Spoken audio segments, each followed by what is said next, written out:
OBC आरक्षणाच्या संरक्षणासाठी जालन्यातल्या वडीगोद्रीमध्ये गेल्या 10 दिवसांपासून सुरू असलेलं उपोषण आंदोलन अखेर मागे घेण्यात आलंय।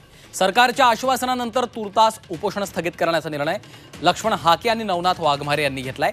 ओबीसी आरक्षणाला धक्का लागणार नाही अशी ग्वाही सरकारी शिष्टमंडळानं उपोषणकर्त्यांना दिली आहे। ओबीसींच्या मागण्यांबाबत सरकार सकारात्मक असून उर्वरित मागण्यांबाबत पावसाळी अधिवेशनाच्या पहिल्या आठवड्यात सर्वपक्षीय बैठकीत निर्णय घेतला जाईल असं आश्वासन सरकारच्या वतीनं छगन भुजबळांनी दिलं आणि त्यानंतर उपोषण मागे घेण्याची घोषणा हाके आणि वाघमारे यांनी केली आहे।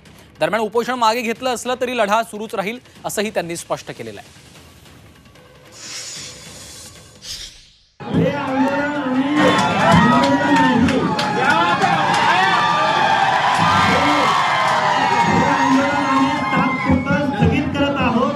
या सर्व मान्यवर मंडळींना आणि शासनाला आम्ही सकारात्मक प्रतिसाद देत आहोत।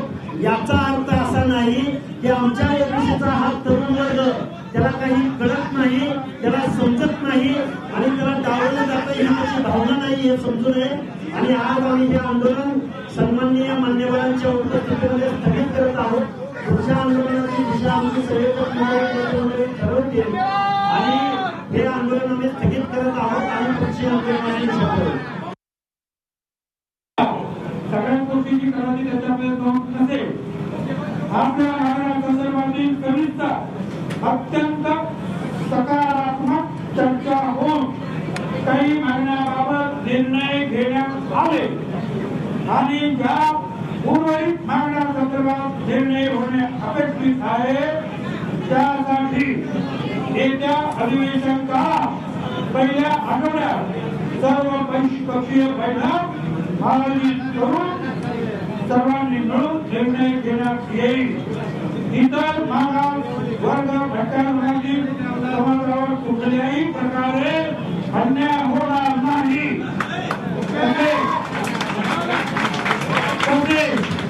इतर मागासवर्गीय प्रवर्गाच्या आरक्षणाला धक्का लागणार नाही